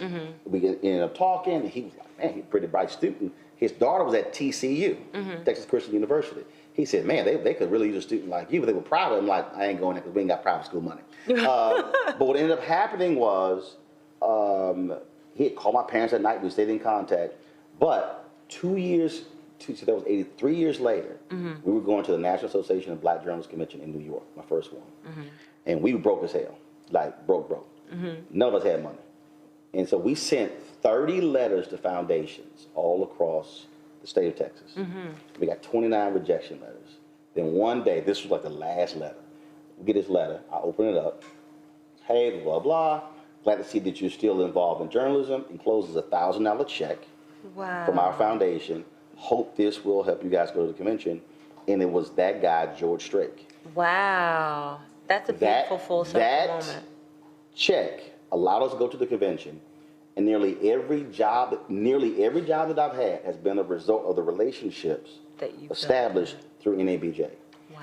And so when I tell young folks, first, people go, oh my God, it was $1,000 check. I said, no. I say, you shout on the wrong thing. Right. I said, the shout is not getting the check.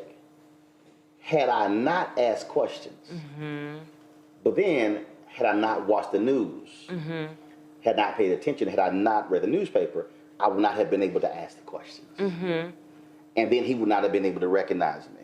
Right. I would have been like the other students, just sitting there kind of like, I don't know when this white man gonna come out of the office. And so I tell folks that even though he was a Republican, it doesn't matter. Let's take it back. So you're saying, had you not asked questions, had you not watched the news because your dad came home and made you, cop out of your show 15 minutes early, had you not read the newspapers, had you not had your parents who took you to the polls, had you not had, you know what I mean?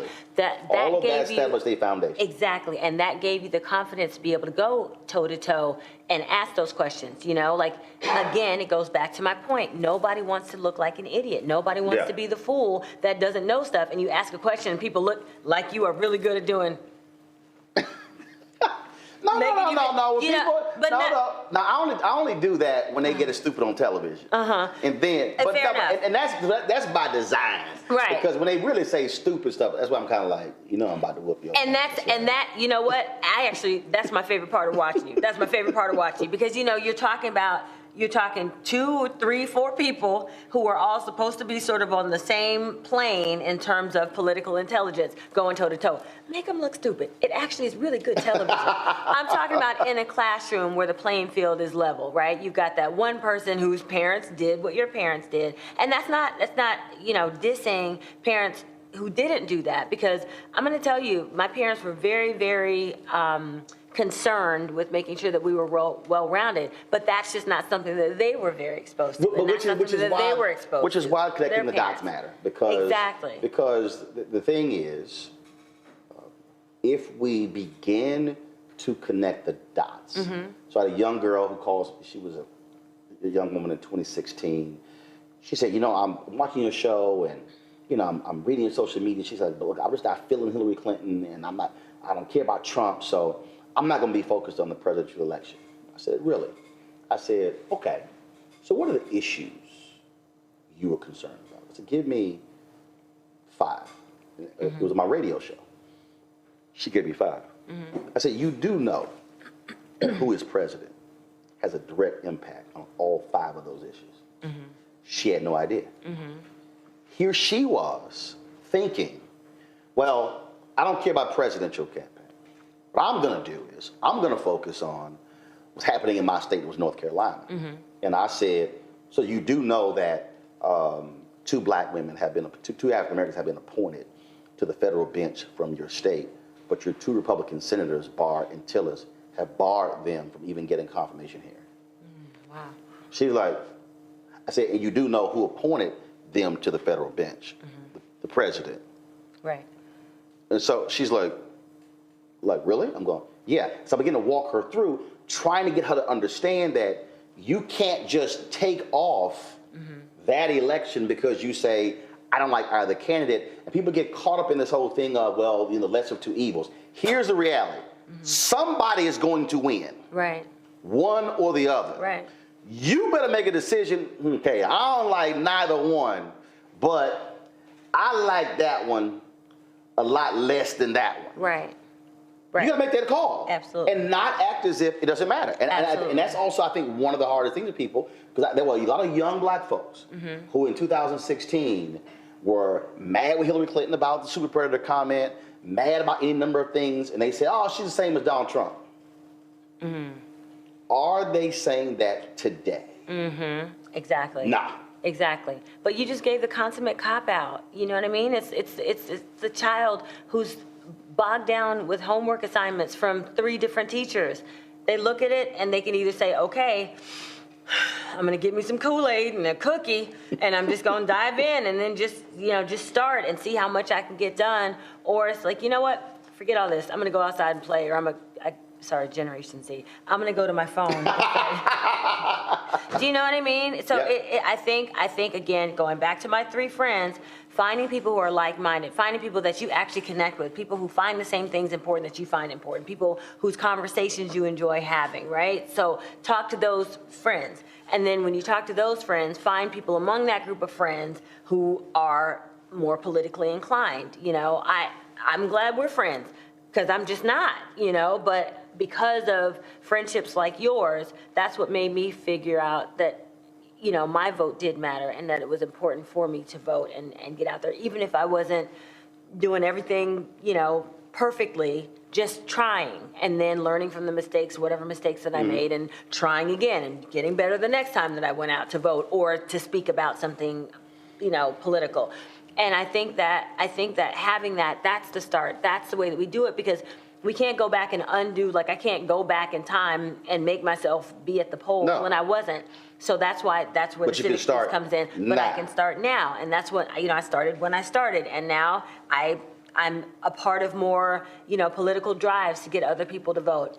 I'm not the world's smartest when it comes to politics. I'm the first to admit that. I'm not even the second or third. But I'm trying, and I think that's really the message here. Get out and vote, because it does matter. Your vote absolutely matters. And you made a really great point. I mean, you may not know exactly every nuance of a political candidate's platform, but you do know that you like what this person's saying, maybe a little bit more than you like what this person's saying. There's a vote. Vote for the one you like a little bit better. And then the next, as you get to know them a little bit more, and next time you get to know them a little bit more, maybe you get to know a little bit more about this person, start having those political conversations, even if you don't understand everything that's being said, even if you don't understand every term, surround yourself with it. When you were a kid and your parents took you to the polls the first time, you didn't understand what was going on. You just knew this is something that you had to do, and you'd rather be out climbing trees with your friends. Your parents just made you be in that environment. Stay right there. Exactly. Pass out these things. You just have to pass out these little pamphlets. You didn't know if they were church, pamphlets or if they were political. You know what I mean? This person run up a county commissioner. Being around it made you start reading it. And then as you started getting more familiar with it, it became commonplace to you. Then you started learning more and more. And then you got to the point where you was cussing out Miss Joseph. I'm sorry, Miss Joseph. Look, you could just, blame my parents for that. Blame them. They didn't beat you. And then of course, the problem is, then I got all these P's and U's in conduct in school, because you really dated yourself, because I don't care. I got P's and U's, and then of course did I get my ass whipped when I got home because I was talking so much in school. But see, now my parents are retired, living in my house, and the car they have is paid off. So they can't talk back either. So you just mouthy all the way around. No, because of the money I make now talking. So now my dad's like, don't stop talking. Right. I'm like, oh. Right. Oh, I said, what you need to understand, I said, you should be apologizing to me while I'm ass whippings. Why are you always trying to get grown folks to apologize to you? Miss Joseph, your mom and daddy, everybody got to apologize to Roland today. Because that was practice. Oh my gosh. See, okay, what I did in enough. school was practicing for what I do right now. Fair enough. So, and now that you live in my house that's paid for, then you need to be apologizing because that practice made today possible. Okay, I'm gonna have to say that I understand what you're saying because that's the reason why my parents will refuse to ever live with me because they know that I'll be just like you. When I was walking around on my toe knuckles and I was singing into my hairbrush with my little towel over my head pretending to accept my awards, y'all told me to sat down. Not sit down. Sat down. Right. Now I'm out here acting and I'm doing all the things that I used to walk around imagining in my head that I was doing. So what now? Right. They're like, they're not gonna hear it. No, you're right. Oh, we always knew. We always knew. I will be quick to remind. See, and they won't even give me the satisfaction of being in that position. They're like, yeah, cool, you be over there. Oh, just do what I did. I did it standing in front of a church when I had to give a sermon. And my dad had to go back to my brother's house to get more copies of my books because we sold out at the first service. Oh. And so when he was walking in, I told the story on the microphone about all the beatings and everything. He couldn't say nothing. There's about 1,000 people sitting right there. Right. So, yeah, I told the story. I told the story. I don't care. When you got the microphone, you control it. That's right. A couple more questions. Okay. When you talk about issues in public policy, how do you use your platform in terms of the work to speak to these issues? The legal show you did on BET. Yes, in contempt. In contempt, you dealt with real life stuff, dealing with the criminal justice system, dealing with just the lack of public defenders, how hard it is, lack of resources. Anybody who watched that show should understand that wasn't fiction. Yeah, you had these elements that were comedic, that were entertaining, but the reality is what you were dealing with is what is actually happening in our world. Yeah, it wasn't fiction for today, and actually the cases that I did cover in contempt were specific cases that our showrunner represented or colleagues of hers represented, which she was the New York Public Defender's Office. So yes, they were real then, and they are today. I think it's been, I don't want to date her, but I would say maybe 20 years since she was, in the New York Public Defender's Office. And those are the same issues. I mean, you literally can turn on the TV and match, which case is happening for which news story being covered. The one thing that I did do as a result of that was I joined the Innocence Project and became an Innocence Ambassador.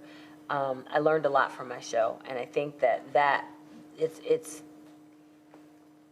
it's dealing with politics, but it's just, a sort of a different branch of it, obviously, the criminal justice system. But what that allowed me to do was to be open and available to opportunities that came my way in that. So with the Innocence Project, their focus is exonerating people who have been wrongly convicted of crimes and are have been serving time, sometimes life sentences. Which is directly tied to elections because who we elect as district attorneys plays a role. And so for the longest, we ignored who the DAs. When you mentioned all these names on the ballot, people would vote for president or Senate or governor, but they would ignore what was down ballot. And they kept pushing D.C. for change when the reality is the person who has the most impact on criminal justice reform, on mass incarceration, is a person who is district attorney. Absolutely.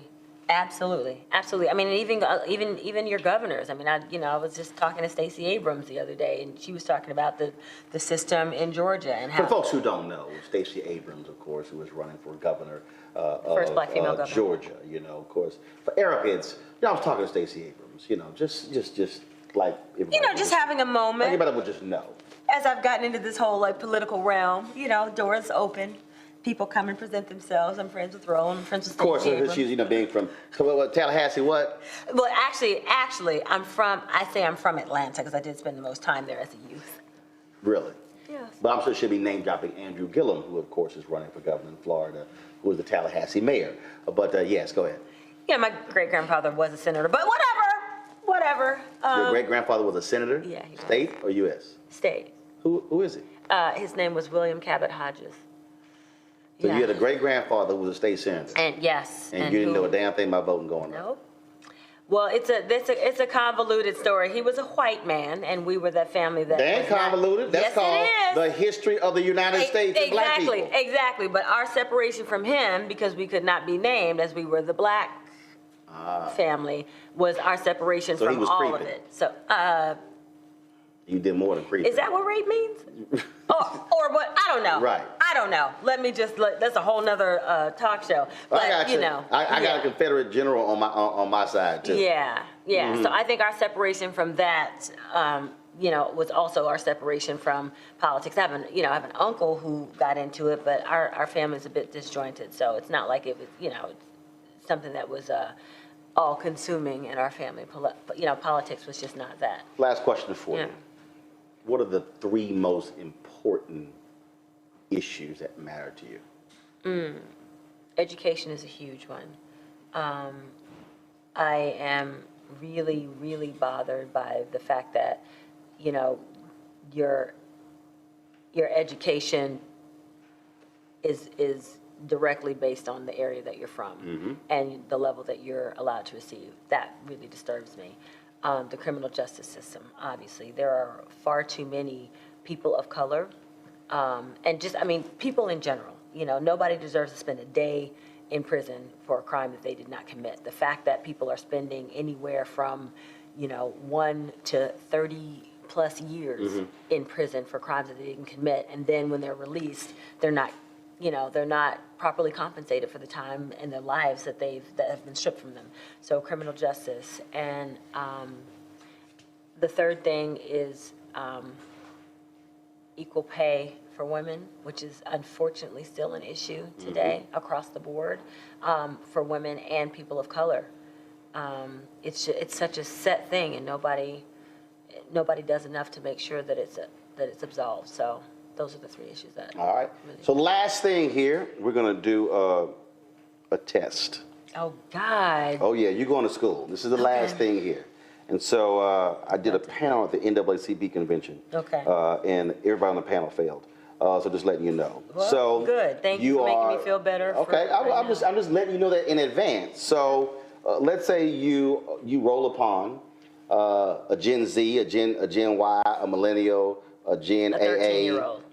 whatever, but somebody who is either first-time voter or they haven't voted, or even if they are 30, 40, 50, 60, you've got 30 seconds to explain to them why they should vote. What do you tell them in those 30 seconds? Go. Okay, your right to vote was really hard fought for, and it was hard won by your ancestors. There are people who absolutely died. They died for the right for you to be able to vote. Anything that you are dealing with right now, from the way that you are treated in your school systems, to the amount of money your parents have to pay for that school, to how you're treated when you go to the doctor's office, to the amount of insurance that your parents have. When you see your parents arguing over bills, those are things that can be affected by the fact that you vote. And if you vote, all those things can change. And every single vote matters. What else do I want to tell you? I don't know, because you had 40 seconds. Huh? 40? You had 40 seconds. Oh my gosh. Okay. All right. So it was 30 seconds. That was the test. The test was to do it in 30 seconds. wow. I thought let me tell you why that test is unfair. And this is why I would vote you out as teacher. Because you looked at your watch indicating you were going to tell me when my time was up. You didn't say you have 30 seconds, time yourself. No. You said you have 30 seconds, go. See, that's right. Normally when that happens, Right here. No. Precedence. Okay. Let's go back to precedence. So you got a watch on? No, I don't. And that's something that you should have asked me whenever. Okay, fine. All right. Tell me when to go. Let me tell you something. No. Take the watch. You can't create the test. Here's the deal. I'm going say, you know what, you take it, now you fail. Now I'm going to take it. You created the test. That's an unfair advantage. Again, reasons why you should vote. People are given unfair advantages in this world. And in order to change that and to make the playing fields level, like he's showing us right now, you need to get out there and vote. Take the watch. Be woke, not vote. Take the watch. Take the watch. Tell me when to go. I'm looking at this camera right here. Go. Why should you vote? Because Freddie Gray can't. Why should you vote? Because Trayvon Martin can. Why should you vote? Because Laquan McDonald, Rakia Boyd, Ina Jones, they can't vote. Your vote can make the difference on any issue it matters, but you have to actually use it. I'm gonna tell you something. That was less than 30 seconds. I'm just saying. And I'm just saying. He timed that, and I'm gonna keep you watch. He timed that in the mirror. I just want to let y'all know how. He timed that in the mirror before he came here when he knew he was gonna create that bogus test to trap everybody. Let me tell you something. This is what happens. This is what the government does. They set up these random tests, right? To perpetuate this voter suppression and this voter disenfranchisement, just the way you did with this test. If you can pass this test, then you can vote. But they already know the answers to the test. No, that wasn't literacy So they give you the test. No, they give you the test. Here's the thing. The answer, if he had said to me, if he had spelled it out the way that you want things to be spelled out to you when it comes to politics, if he had said to me, Erica, I'm going to give you a test. The test is convince someone to vote in 30 seconds. Do y'all think she's protesting too much? I don't think you can protest too much. Suck it up. I think if it's, see, and this is what the government wants you to do. You can retake the test. The government wants you to suck it up. But do me a favor, get my damn watch back. Nope, you lost your watch. Let me try to sit on my watch. Listen, he gave me the watch. If you give somebody something, this is now their property. Did you not see him hand me the watch? We got 3 cameras, 2 mics, 4 if you count in our labs, showing that you gave me that watch. This watch is mine. But my point is that the government wants to shut us down. They want to keep us quiet. They want to say that the issues that matter to us don't really matter. That's what he's showing us right now. He just gave me a bogus test that he already knew the answers to and said, oh, you failed, I passed, I win. That's basically what the issue boils down to. You just brought it down to you just made it fodder for the goats. That's what you just did. All I'm saying is this here. This is why we did the test. What often happens is we say people died for your right to vote. Mm-hmm. That's great, but we got to make it relevant to a person today. So if they are out there protesting about these black men and black women who've been shot and killed by cops, I'm not going to bring up Jimmy Lee Jackson, who was shot and killed in Selma in '65. I'm going to bring up these young folks who can't. That's all it was. Erica Ash, thank you so very much. Yes. And thank you for my watch. Now the watch going to come back. Again, folks, use your power.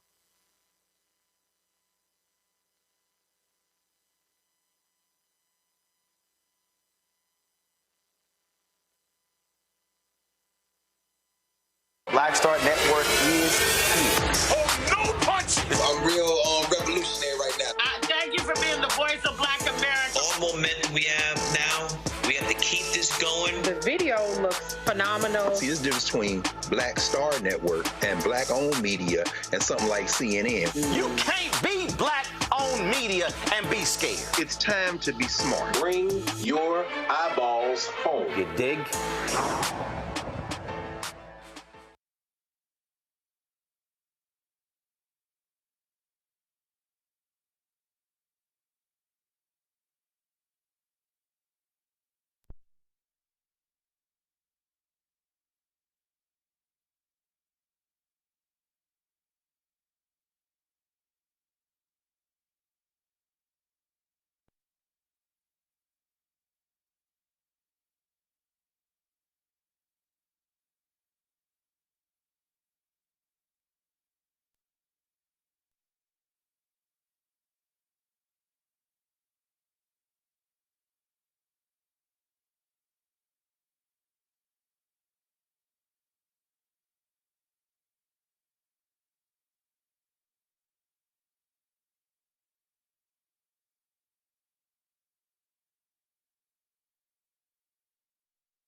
The cosmetics retailer.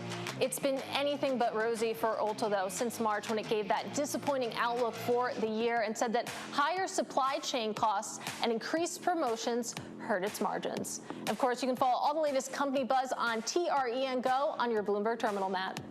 All right, very interesting stuff. Let's take a look at what's going on in the markets. We are rallying in terms of futures ahead of the open, just 4 minutes away.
Okay, I can hear remote now.